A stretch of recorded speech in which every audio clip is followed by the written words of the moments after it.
folks, so today is a total lunar eclipse, blood moon in Virgo. I think that's what it's called. I know Native Americans called it, or maybe still do, call it a worm moon because it's the last moon of the winter before spring when the worms come out. But anyway, there is potency to this moon that will last for at least a month and kind of wane thereafter, but may stretch even beyond that. And although it's mostly for releasing things that we don't want, we can also ask for, as I always do, if I'm releasing something, I want to replace it, right? So I will ask for what I want in its place too. So make sure that you're doing a little bit of that and taking advantage of the energy. Write it out, make it plain what you are letting go of for yourself and for the country and for the world, and what you are also calling in. Make it a little ritual, right?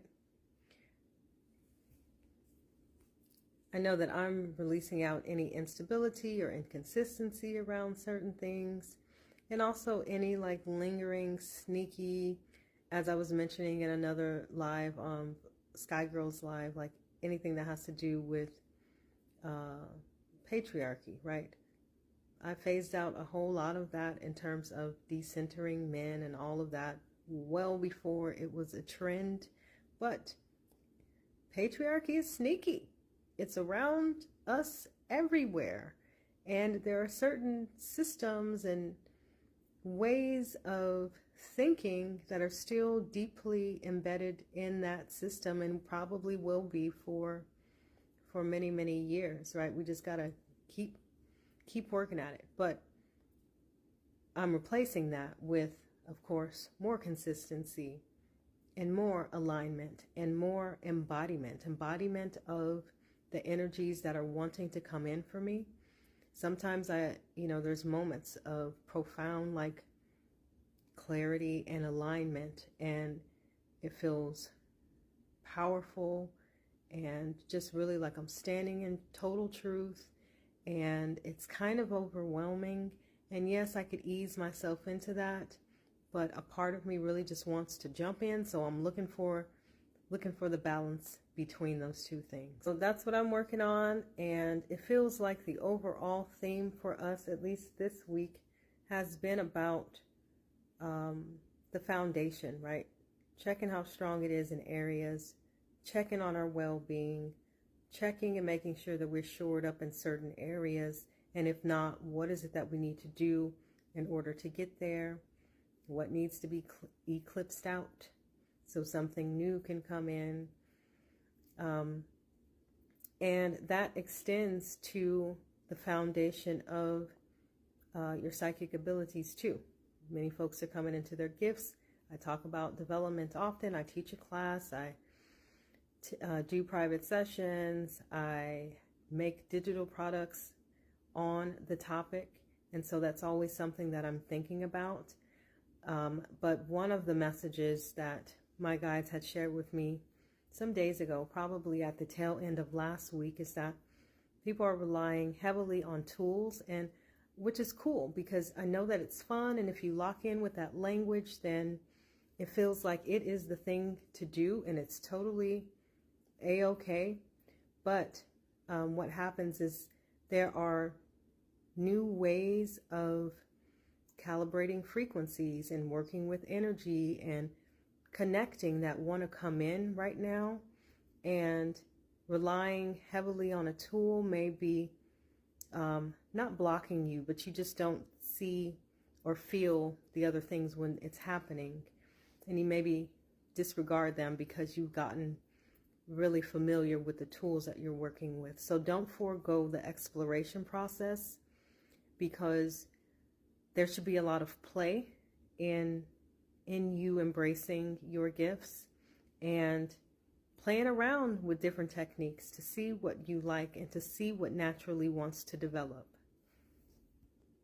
So I also tuned into the overall energies of the US right now, and I will say it's been kind of tough for me to see the details of anything. I mean, the course is still coursing, as my guides say, and it's looking really bad out there, but some stuff is just absolutely hysterical to me.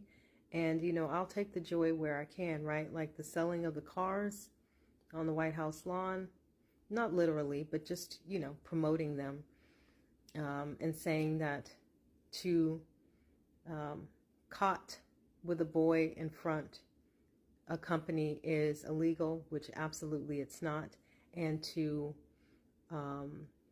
what was the other one? Oh, test with a pro in front is illegal, when absolutely it's not. I mean, it's kind of funny, the desperation that is coming off of them, right?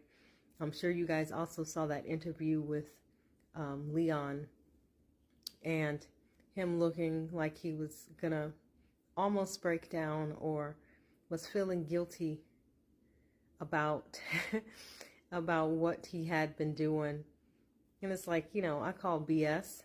Of course I look at it and I feel some compassion, because I'm a decent human being with a heart. But you don't get a pass, right? Feel all of the things. You need to feel it very deeply to understand how wrong it is, you know, what you're doing here. In addition to that, AOC came out with a video, and I think I shared it or reposted it on TT somewhere. I don't know how you find it, but I did repost it. But she was saying that 45 was indicted on 4 serious charges. Now, I don't know what the charges are. I did try to find some news about it. I didn't find anything so far. I only looked for a few minutes though. And we know how extremely suppressed those airwaves have been. So, I mean, I guess we just gotta rely on people like her, and I'll have to go look for some other alternative sources here to corroborate it. But that seems promising, right? And we can only hope that maybe they stick. Hopefully they slow him down at the very least. And, you know, they're actually taken seriously this time. So let's hope on that. But overall, just remember that you are checking in with yourself. I feel like also that looking away, like I just want to remind you that it's okay to look away when you need to take care of your own well-being and your own circle, and to make sure that your foundation in certain areas is, like I said, shored up the best that it can possibly be. It's hard to do that when we're looking over at just chaos, right? Because when I tuned in, I saw this image of like me walking, you know, those crazy videos, or like the action videos where something is in the back and it's caught on fire, and there's a big old cloud of gray smoke and flames are coming up, but the people are just walking, you know, unscathed off from this scene. That's what I saw myself doing. Like, okay, it's like a catastrophe behind me there in terms of what's happening here in this country, but I'm just going, you know, I'm okay. I'm going to walk away from this. And I know that that may be something that everyone does not feel, because, you know, things are hitting them directly.